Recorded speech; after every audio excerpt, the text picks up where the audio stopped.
If you want to close your CapCut account, follow these simple steps to ensure your account is deleted properly. Step 1. Open the CapCut app. Launch the CapCut app on your device. Make sure you are logged into the account you wish to close. Step 2. Access account settings. Navigate to your profile by tapping on the profile icon. Once there, look for the settings or gear icon to access account settings.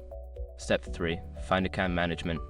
In the account settings menu, scroll down until you find the option for account management or privacy settings. Tap on it to proceed. Step 4. Select delete account.